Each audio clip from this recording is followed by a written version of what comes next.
Welcome to the scored portion of Zenguin's little wobbly chair quiz. And for those of you with eagle eyes, if you watch the other two videos, you will notice that I was wearing a pink shirt and suddenly I'm wearing a jumper.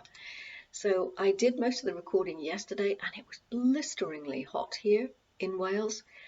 And I recorded as much as I could and then I watched the videos back last night, and quite frankly, when it got to the one with the scoring video, I left loads out, I was tired, it was pretty crap, and so today I'm having a redo. And today happens to be raining, so I've got a jumper on. So if you've watched the video which tells you what the wobbly chair quiz is all about, brilliant. If you've watched the video with the 6 components to know what they are, fantastic. It means you can grab a piece of paper and a pen, whatever you've got, to scribble on. If you want to do your version and follow along with me as I do a sort of a fictitious example of one, or you may prefer to just watch this video, go back and do it, another time, watch the video again. It's entirely up to you. So I'm going to use a little small whiteboard because it's just easy to wipe mistakes off, and you use whatever works for you. So if I was doing this with you over Zoom, I would say to you, okay, we're going to score out of 10, from 0 to 10. 0 being you don't do something at all or don't have any strategies for something at all, and 10 being got loads of strategies, know exactly what to do in this scenario, totally got it covered. So we're going to apply those to each of the different components. So we'll start with the back of the chair. And if you remember, the back of the chair was our ability to be able to reach out for support when we need it and allow ourselves to receive support when we need it. So if I say to you, okay, on a scale of 0 to 10, where would you score yourself in terms of your ability to ask for help when you need it?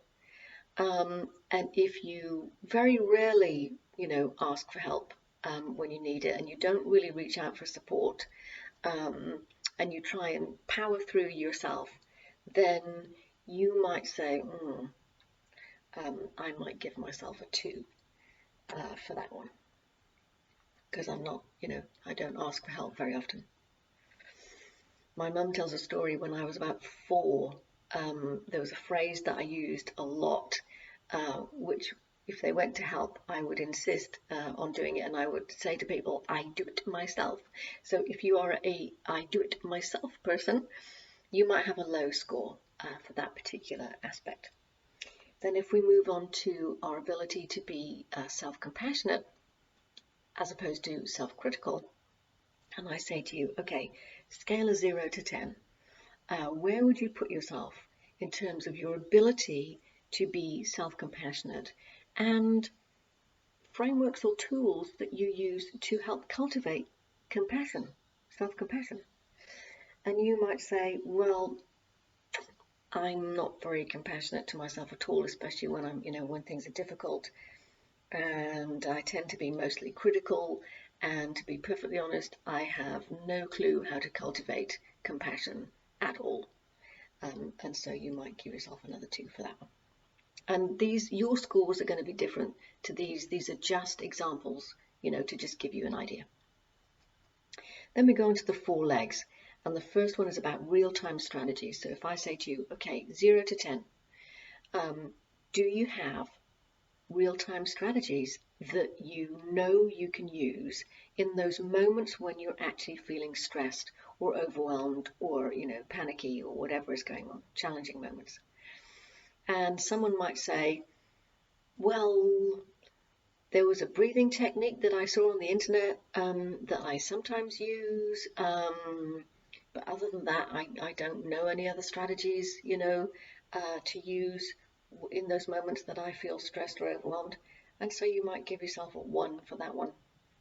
Then on the next leg are regular, consistent practices.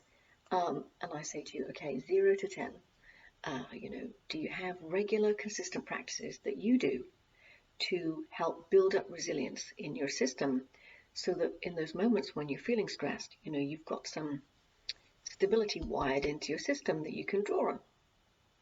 And Someone may say to me, well, I know some people meditate and do stuff like that. I've been meaning to look into it. I've been meaning to get around to it. But in all honesty, I do nothing on a regular basis to help build my resilience, in which case might be a 0.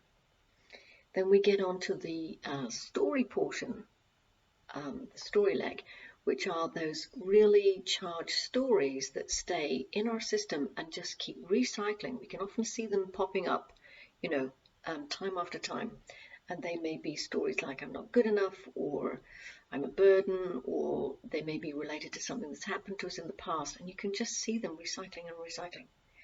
And if I say to you, okay, 0 to 10, do you have strategies that you can use in those moments to transform those stories when you catch them? And someone might say to me, I've been on a course, or I've been working with a professional and we've been working on these stories that come up for me, and I'm pretty confident. I've got lots. I've been using them often, and I've been transforming, lots of stories, and I might give myself a 7 for that one. And then the last one, so our ability to shift our attention from things that are going wrong to things that are more positive, and our ability to extract the goodness from beneficial experiences, and to have a framework or strategies to help us do that, so that we get as much nutrition as we can out of the good things that are happening around us. And if I say to you, okay, 0 to 10, where would you fall on that particular aspect? And someone might say, well, I don't have any strategies that I know to use to sort of help extract all the goodness from things that are happening.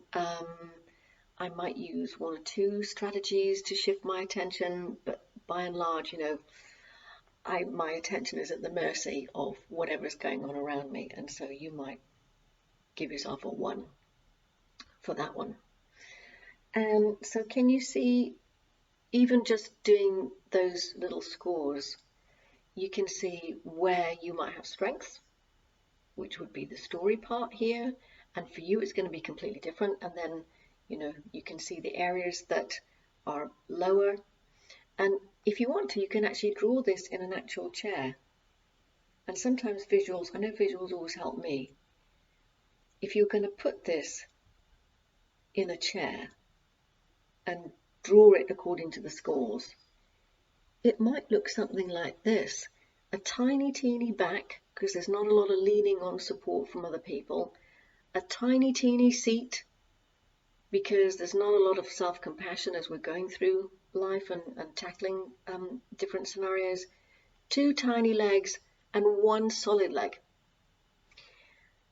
Can you see that if you were sitting on a chair that looked like that, life would feel absolutely precarious, and you would feel anxious all the time because there's not a stable enough base there? And so if you're going to use the wobbly chair quiz to just give you whether you come and work with us or not, you might leave the site and never come back again, but if you do the wobbly chair quiz, it'll give you a place to start building up that foundation, so that you can be a little less buffered with things that happen in life. And so you may go for the lower scores, and you might say, oh, okay, I'm going to start looking into some real-time strategies that I can use, or I might want to start a regular practice, or I might try and find out what strategies I could use to sort of get more out of the good things that are happening. Some people will do gratitude journals, that kind of thing, for that leg. And then you might move to the others. You might say, okay, I've got some work to do on self-compassion, and also on some reaching out to other people.